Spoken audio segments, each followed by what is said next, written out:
Good afternoon, all. We are here for another word of the day, and the word I picked today is brokenness. You know, we live in a world where we see a lot of brokenness. We see a lot of anger. We see a lot of angst. We see a lot of dismay, despair. You know, I was talking to Pastor a couple days ago. There's a lot of different things going on in the military community, at home, my whole old town. We had a mother who took her life because she was depressed with everything going on. You know, we have a lot of brokenness in this country, in the United States, and everywhere around. And I just want to say that God came here to put those pieces back together. God sees the brokenness and says, I can make it whole. Allow me to make it whole. As he said in Revelation, I come to make things new. I come to make things better. And so often we get so caught up with what's going on around here, we get so caught up with what is happening that we forget that the person that we're supposed to look towards has already fixed it. There's already won. And we don't need to see the brokenness anymore. We just need to see Jesus in the light of who he is. There's an illustration I'd love to use for the students and even for adults, and I'm going to use it today. But as we look at the brokenness, sometimes things need to break before they go and make things new, and hence an omelet. You know, in order to make an omelet, you got to break some eggs, mix them together, and cook them, and it becomes a very awesome thing. I've been making omelets a lot lately. I've been home a lot.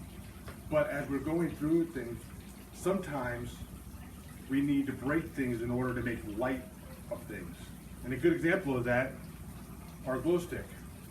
A glow stick, until you actually break it and go and shake it up,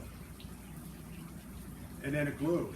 I don't know how much this is glowing because it's light out, but you have to literally break the glow stick in order to see what it truly is. You know, sometimes we have to break down and break ourselves because sin is part of our lives. Sin is something that controls us into a certain degree. Our flesh longs for that. The Bible says we are born in sinful nature. And our best day on earth is nothing more than just a filthy rag to God. There is nothing we could do, there's nothing that we are that's going to get us to heaven. It's not until God breaks us and gives us the insight that it's about his son Jesus Christ who died. It's not about what we do. You know, I was talking to the students last week about the rich young ruler who came to Jesus and says, what do I need to do to gain the kingdom of heaven? And Jesus says, abide by the 10 Commandments. He goes, I have. He goes, all right, now do me a favor. Go back and sell all your stuff and give your stuff away. And the rich young ruler walks away. Why? Because his money, his possessions, everything was more into his heart than God was. Yes, he was following the 10 Commandments. Yes, he was doing stuff. But when it came straight down to it, he was just broken. He was just another person who put things in front of God and put that border up and said, I'd rather have this. I'd rather have my possessions than God. And that's where we are in this world right now. Is we got so much different technology and we're so self-efficient today that we forget we need to still look at God. We still need him daily, hourly. I don't know about you, but there's times where I forget I'm supposed to pray every day. You know, that's not being a thing on me. That's just because life gets in the way. We're doing so much, getting so involved in everything that we look and go, man, I forgot to pray today. And when I do that, I usually slam on my knees and go, God, I am so sorry I haven't talked to you today.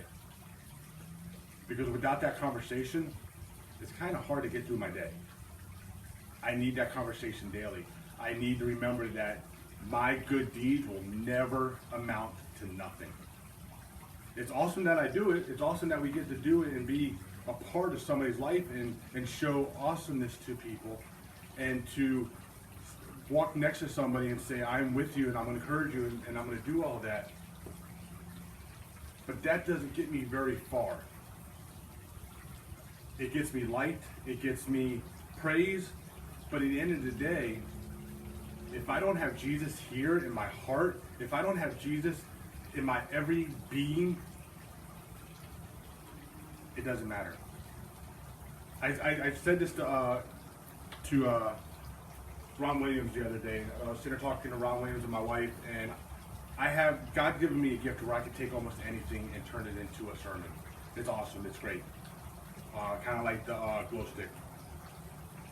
But I said this, could you imagine walking up to the pearly gates where St. Peter's sitting there, and he's standing there and he goes, all right, who's next? And you stand up and he looks at your thing and he starts to chuckle. It's like, oh my gosh, what'd you do? Man, oh my gosh. You know, he's going to sit there and look at our things that we've done in our lives and he's going to laugh. It's so hilarious that we think that we're going to walk up to that gate with our portfolio and hand it in and think that we can walk through there freely. He's going to laugh.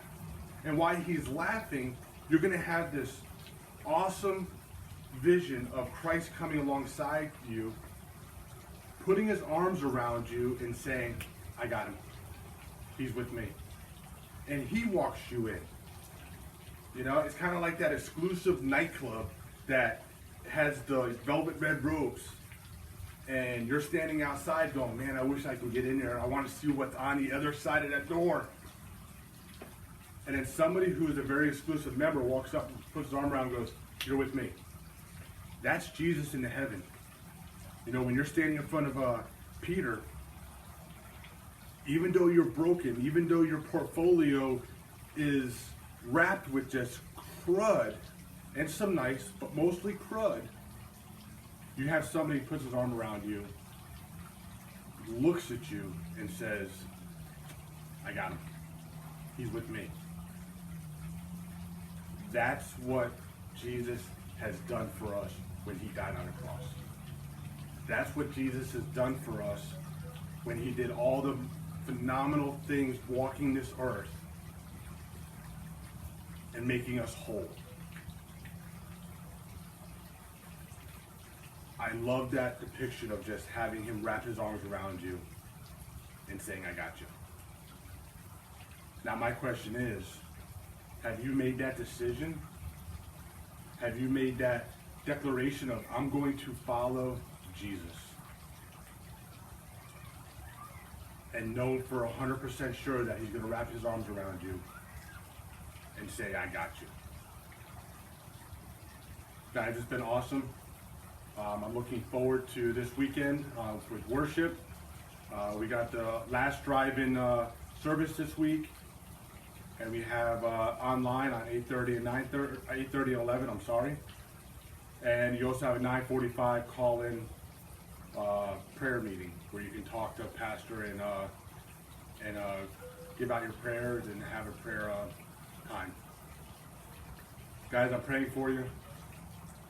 Hoping that we can get back together soon and worship our God in a mighty way. Enjoy your day.